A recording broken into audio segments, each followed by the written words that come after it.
In a world where everyone is suppressed by fear, eventually, a silent storm grew up. A woman who was carrying an explosive past, much stronger than any other weapon. Perfidia once shook the walls made by governments and made them question their worth. Though she walks around like a normal woman, her past and the man Colonel Stephen haven't forgotten her. The movie begins near the U.S.-Mexico border detention center. Perfidia watches from a distance. She walks around the bridge to calculate the number of immigrants. She is sharp enough to count them within a short time. She returns to her team, French, 75. Pat also joins the team. Perfidia tells the plan to free all those immigrants. Pat was given the task of doing a perfect blast shoot. At night, they started according to the plan. 1/3 of them went first and attacked the gatekeeper of the place. They went inside and woke everyone up. Perfidia went directly to the room of Colonel Stephen J. Lockjaw. She humiliated him and took him outside. They captured all the officers while freeing all the immigrants. Being a revolutionary, Perfidia is always on her tasks of declaring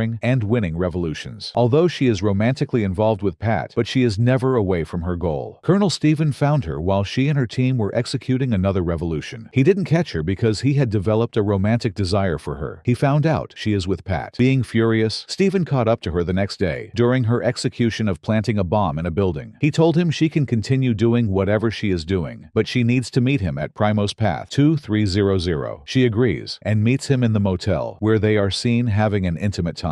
After some time, Perfidia gets pregnant. They were with their French 75 team, having vacation time. They were having a bonfire at night. Perfidia was so unconscious of her being pregnant. After the baby was born, a major gap was seen between the couple. According to Perfidia, Pat should have given her more time and concern, as she had carried the child for 9 months. But all he can see is the kid. Perfidia decides to leave Pat and their baby behind for the revolution. Pat is now taking care of the baby all by himself. One day, while he was going to the supermarket, Stephen came after him. He asks for the name of the baby. Hearing Charlene as the name, he says he loves black girls. Pat seemed confused. On the other hand, Perfidia was seen robbing a bank with her team, French, 75. But in the process, she ended up firing at a guard of bank guard. Her fellow people were also astonished by hearing a gunshot. The guard didn't stop moving even after that. She ended up killing him. Police came. They had to run to escape being caught. They couldn't escape far away as their car got hit. They had to run on foot. Officers were after Perfidia with cars and choppers. She ended up getting caught. As she was injured, she was taken to the hospital after being arrested. There, she met Stephen. He told her about not expecting any favor from that department, as they oppose black girls. She can be jailed for 30 to 40 years for killing. He decides to save her on the condition of giving the other team members names. Pat, along with Perfidia's child, was preparing to leave the city so they could get caught. Another member of their team came to him to give him a watch that would help him recognize another member of that organization. He asks him to get an analog phone to avoid getting traced and give them their new identity, Bob and Willa. Perfidia was also sent to mainstream America by Stephen to start a new life over there, but she was still carrying her revolutionary mind. Colonel Stephen was awarded for finishing the revolutionary